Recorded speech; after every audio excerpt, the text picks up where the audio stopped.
Hey, what's up guys? Professional outdoor photographer David Johnston here for Outdoor Photography Guide. And today I'm coming to you from southern Utah. And what I want to talk about in this video is how light can dominate a landscape. And in a place like southern Utah, it really can dominate and kind of predetermine what you might want to shoot when you are there.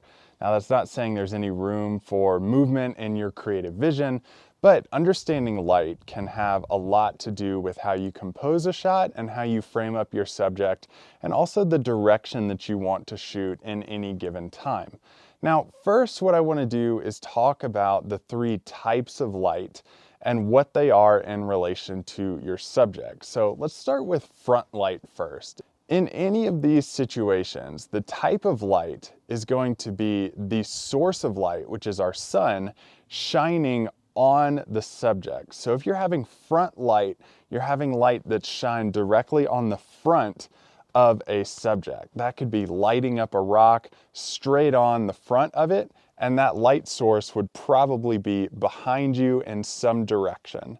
So what you're dealing with here is something that's really bright, and maybe you have a darker background, and in that way you can create contrast and seclusion of your subject based on the type of light that you're getting out of it. Now, on the flip side, you can have something like sidelight, and sidelight is when you're photographing a subject and you have a lot of directional flow of light coming in from the side.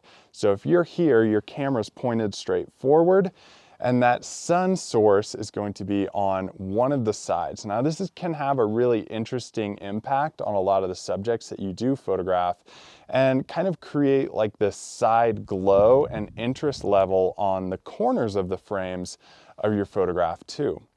Now, the third type is backlight, and backlight is when you're photographing directly into the sun and that sun source is behind your subject, illuminating it from the back.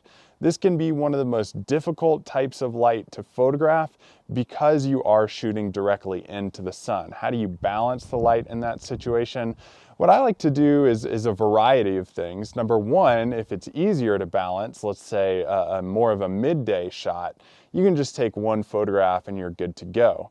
If you're photographing something like sunset, a lot of times what I'll do is either bracket the shot and merge those together, or I'll even blend two exposures together and create an exposure blend doing that. But those aren't very technical topics to really figure out in post-processing. Backlight's the most interesting because it is those shots in sunrise and sunsets when you have illuminated subjects, and this is when you also get glowing features around the subjects in your photography, like rim lighting, which is the glowing effect that you get on the edges of your subjects when you're photographing directly into those and the sunlight is behind them.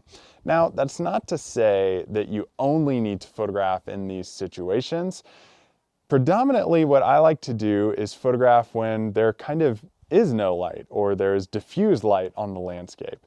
And that's kind of like this area that I'm photographing in right now. There's a lot of natural designs, but there's even light over the entire scene. And I have a lot of playfulness that I can work with within this composition and photograph some natural designs not determined on light sources creating harsh highlights and dark shadows, but I can have even light over the entire subject.